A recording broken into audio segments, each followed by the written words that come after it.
नमस्कार दोस्तों, मैं कुलदीप कुमार केकेसर यूथ पाठशाला ऐप और संकुल मार्गदर्शन पर आप सभी का स्वागत करता हूं एक नई ट्रिक के साथ। आज मैं आपको जनेंद्र के उपन्यासों की एक ट्रिक बताने वाला हूं।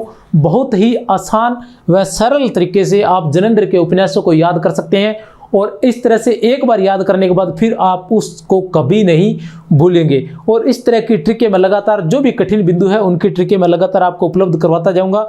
आज की जो ट्रिक है वो है जनेंद्र के उपन्यास। जनेंद्र के उपन्यास, जनेंद्र जिनका जन्म 1905 ईस्वी में अलीगढ़ में हुआ था और जिनको बचपन में आनंदी लाल के नाम से जाना जाता था। किस नाम से?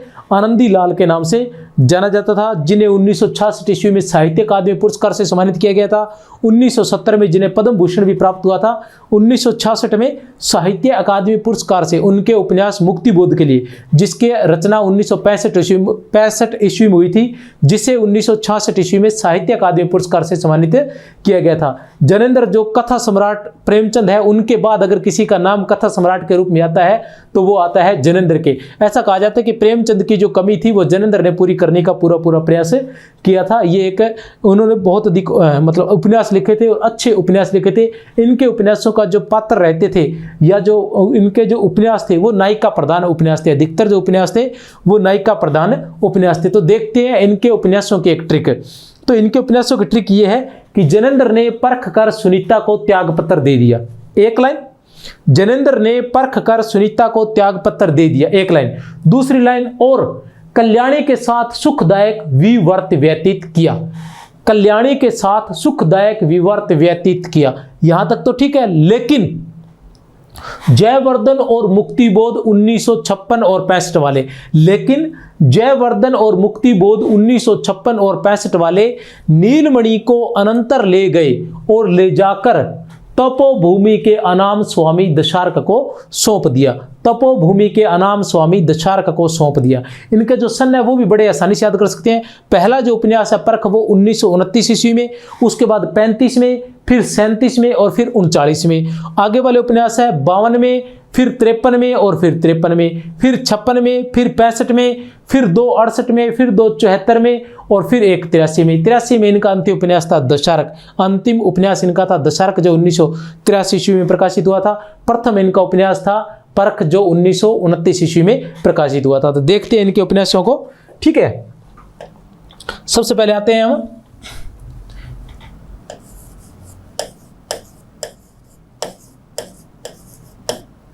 जनेंद्र। 1905 ईस्वी, अलीगढ़, और क्या नाम था इनका?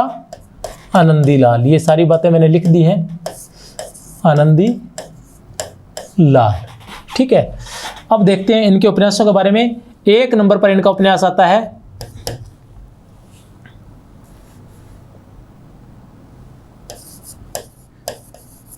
जनेंद्र ने परख कर सुनीता को। 2 नंबर पर आता है सुनीता। 3 नंबर पर आता है जनेंद्र ने परख कर सुनीता को त्याग पत्र दे दिया। त्याग पत्र, जनेंद्र ने परख कर सुनीता को त्याग पत्र दे दिया और कल्याणी के साथ सुखदायक विवर्त व्यतीत किया। लेकिन जयवर्धन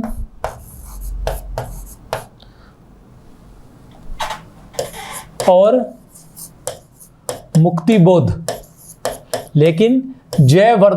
मुक्तिबोध, 1956 और 65 वाले नीलमणि को अनंतर ले गए और ले जाकर तपोभूमि के अनाम स्वामी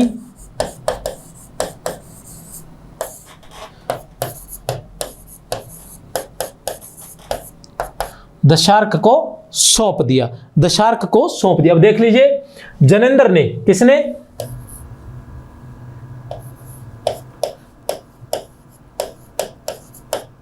जनेंद्र ने किसने? जैनेंद्र ने परख कर सुनीता को त्याग पत्र दे दिया।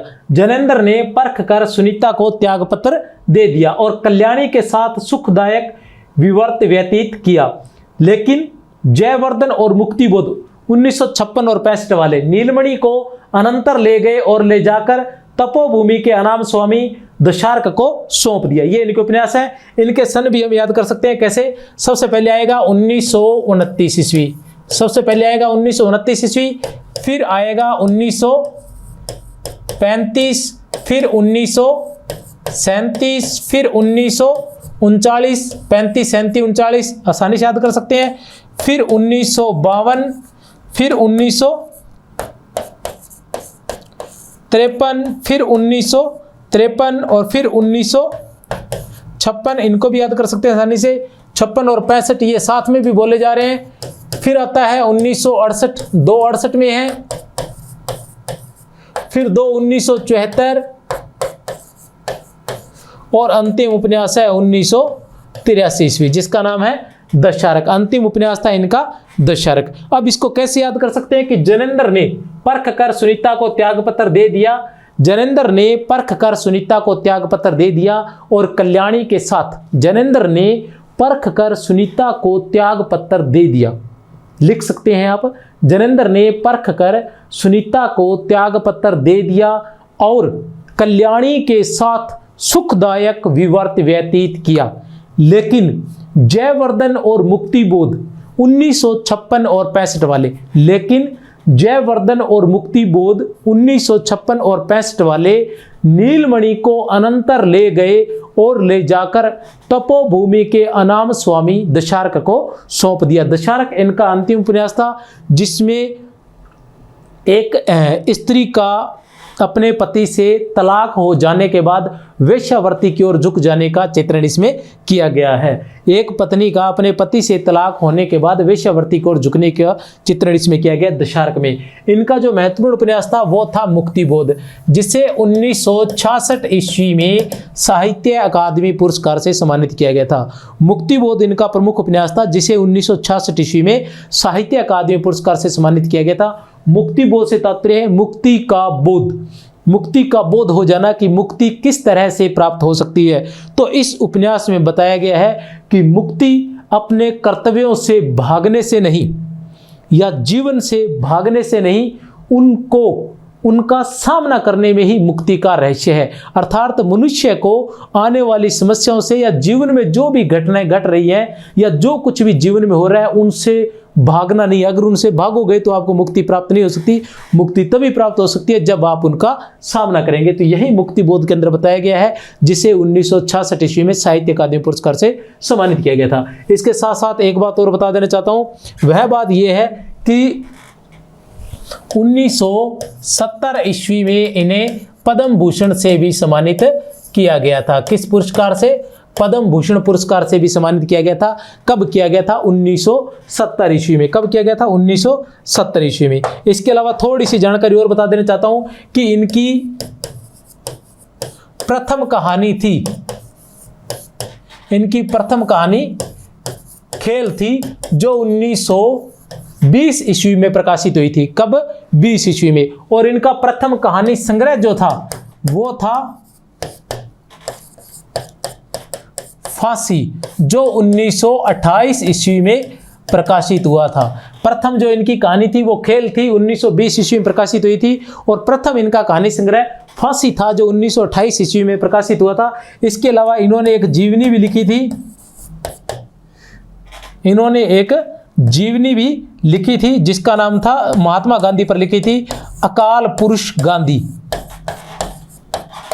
अकाल पुरुष गांधी या अकाल पुरुष भी कह सकते हैं।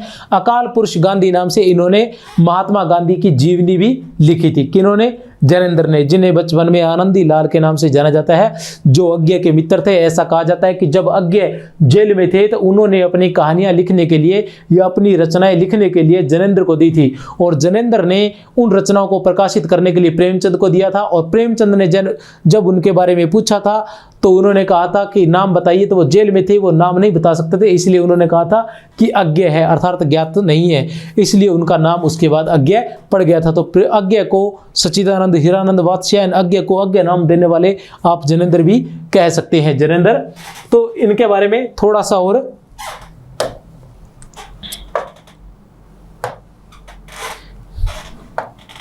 वो ये है, लिख देता हूं मैं।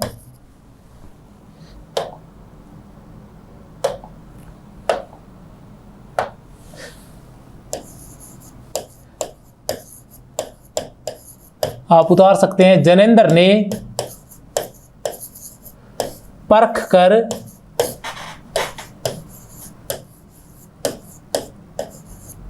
सुनीता को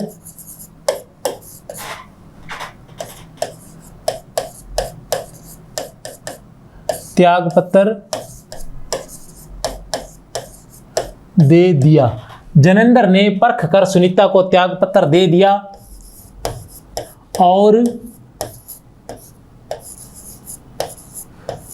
कल्याणी के साथ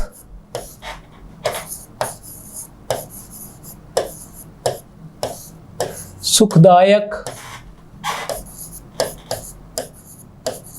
विवर्त व्यतीत किया, और कल्याणी के साथ सुखदायक विवर्त व्यतीत किया, लेकिन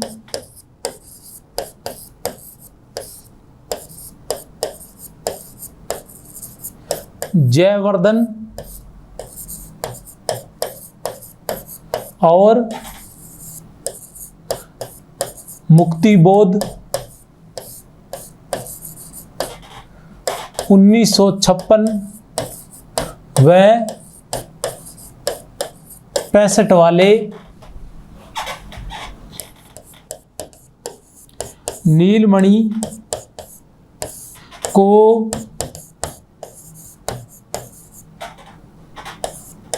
अनंतर ले गए और ले जाकर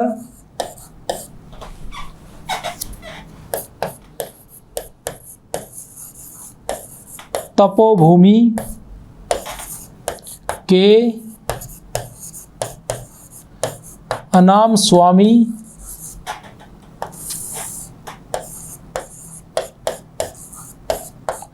दशार्क को सौंप दिया।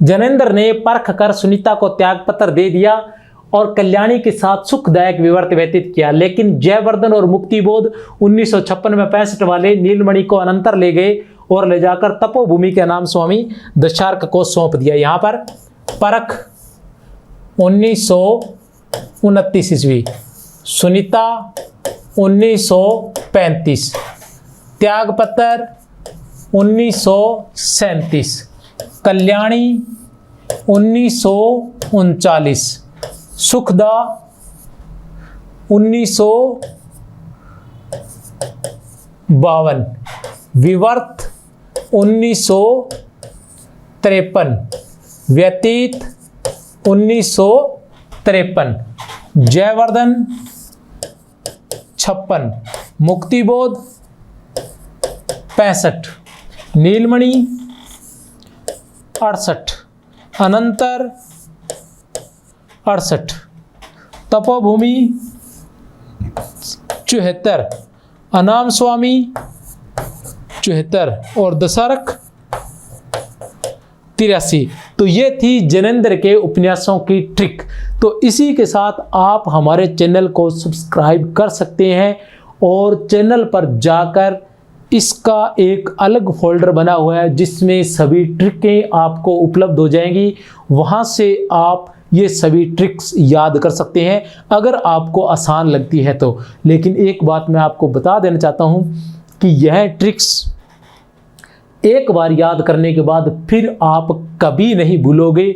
जब भी ज़रूरत पड़ेगी तोते की तरह आप इस ट्रिक को बोल सकते हो। हमेशा हमेशा के लिए आप इसको याद रख सकते हो। इसके साथ साथ हमारी पुस्तक व्याख्याता हिंदी की 7200 वस्तुनिष्ठ प्रश्नों की पुस्तक बाजार में उपलब्ध है। वह पूरी की पूरी पुस्तक YouTube पर करवाई जाएगी।